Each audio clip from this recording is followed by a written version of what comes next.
தென்னாடுடைய சிவனே போற்றி, எந்நாட்டவர்க்கும் இறைவா போற்றி. அனைத்து தமிழ் உள்ளங்களுக்கும் கனிவான வணக்கங்கள். நிகழும் ஸ்ரீ மங்களகரமான குரோதி ஆண்டு ஆடி மாதம் 16ஆம் தேதி வியாழக்கிழமை அன்று துவாதசி திதியில் மிருகசிரிசம் நட்சத்திரத்தில் வியாகாதம் நாமயோகத்தில் தைத்தூலம் கர்ணத்தினில் மகா பிரதோஷம் கூடிய நன்னாளில் இந்த மகத்தான ஆகஸ்ட் மாதம் பிறக்கிறது.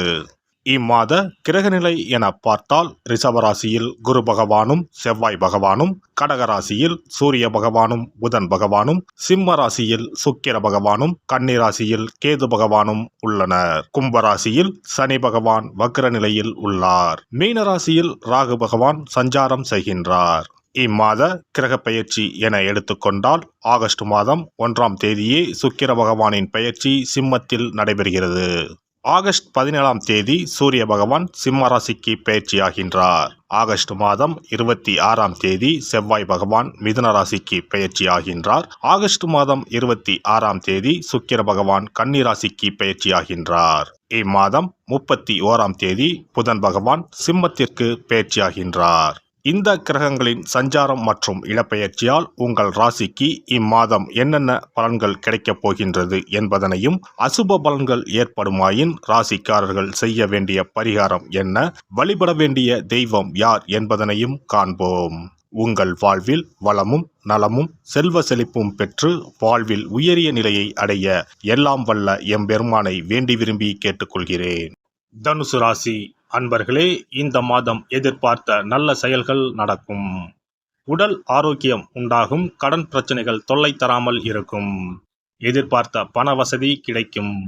உங்களது செயல்களுக்கு இருந்த எதிர்ப்புகள் நீங்கும். வழக்கு விவகாரங்களில் சாதகமான போக்கு காணப்படும். தொழில் வியாபாரம் வேகமாக நடக்கும்.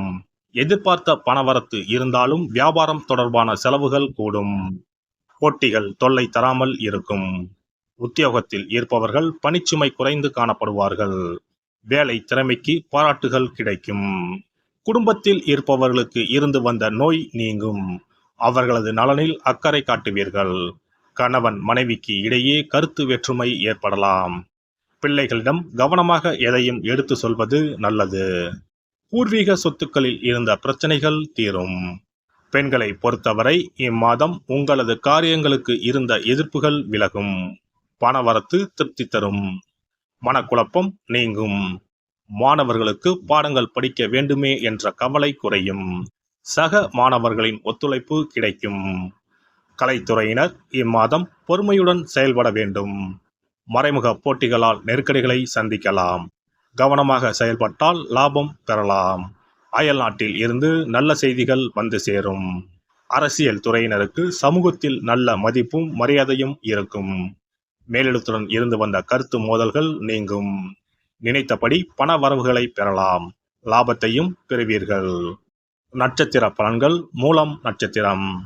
இந்த மாதம் நீண்ட நாட்களாக தொல்லை கொடுத்து வந்த நோய் மருந்துக்கு கட்டுப்பட்டுவிடும். அரசு பணியில் உள்ளவர்கள் உடன் பணிபுரிபவர்களிடம் எச்சரிக்கையாக இருக்க வேண்டும். மேல் அதிகாரிகளின் கோபத்திற்கு ஆளாகாமல் பார்த்து கொள்ள வேண்டும். உடன் பிறந்த சகோதரர்கள் ஒன்று சேர்வார்கள். மனமாகாதவர்களுக்கு நல்ல வரன்கள் வந்து சேரும்.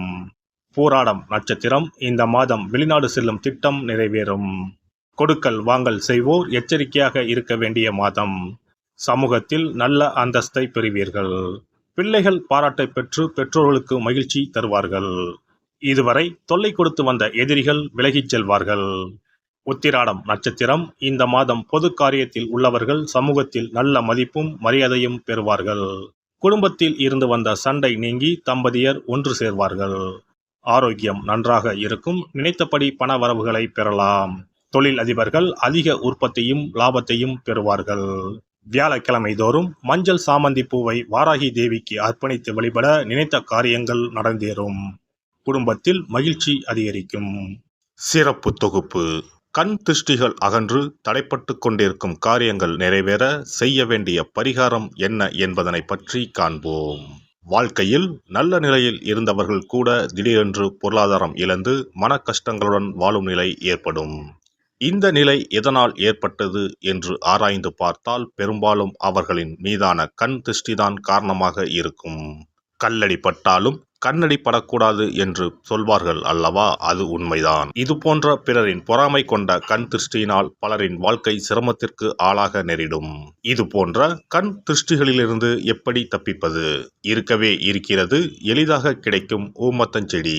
தெய்வ சக்தி நிறைந்த செடியாக கருதப்படும் ஊமத்தஞ்செடியின் காய், பூ, இலைகள் என அனைத்தும் தீய சக்திகள் விரட்ட பரிகாரத்துக்கு பயன்படுகிறது. பொதுவாக ஊமத்தம் காய்க்கு கெடுதலை அகற்றக்கூடிய சக்தி உண்டு. நம் வீட்டில் உள்ள எதிர்மறை சக்தியை அகற்றுவதற்கு ஊமத்தங்காய் தீபம் சிறந்த பரிகாரமாகிறது. தெய்வீக மகத்துவம் நிறைந்த ஊமத்தங்காய் மற்றும் பூவையும் எடுத்துக்கொள்ளுங்கள். வீட்டுக்கு அருகில் இல்லை என்றால் நாட்டு மருந்து கடைகளில் கிடைக்கும். இந்த 2 பொருட்களையும் மஞ்சள் தண்ணீரை கொண்டு நன்றாக கழுவி விடுங்கள். சிறிது நேரம் அவற்றிலுள்ள ஈரம் போக ஆறவிட்டு பிறகு அவற்றை ஒரு மஞ்சள் துணியில் குலதெய்வத்தை வேண்டி ₹1 நாணயத்தோடு சேர்த்து முடிந்து வீட்டின் நிலைப்படியில் கட்டி தொங்க விடுங்கள். இந்த முடிச்சை வெள்ளிக்கிழமை அல்லது ஞாயிற்றுக்கிழமைகளில் தயார் செய்து வாசல் படியில் கட்டுவது சிறப்பு. தினமும் வீட்டில் தீபம் ஏற்றி காண்பிக்கும் போது இந்த முடிச்சுக்கும் காண்பிக்கவும். இதேபோல் ஊமத்தம் இலைகள் கிடைத்தால் அந்த இலைகளை சுத்தமான மஞ்சள் தண்ணீரில் கழுவிவிட்டு அவற்றை கொண்டு வீட்டில் இருக்கும் விநாயகருக்கு திங்கள் கிழமைகளில் தொடர்ந்து அர்ச்சனை செய்து வர வேண்டும். ஊமத்தம் பூவையும் விநாயகருக்கு சூட்டலாம். 3 வாரங்கள் தொடர்ந்து திங்கள் கிழமைகளில் விநாயகருக்கு ஊமத்தை இலையால் அர்ச்சனை செய்து ஊமத்தம் பூவை சூட்டி வழிபட்டால் வீட்டில் உள்ள கெட்ட சக்தி நடமாட்டம் மற்றும் கண் திருஷ்டிகள் தீரும். ஊமத்தம் செடியும் சிவபெருமானுக்கு உகந்த இலை ஆகும்.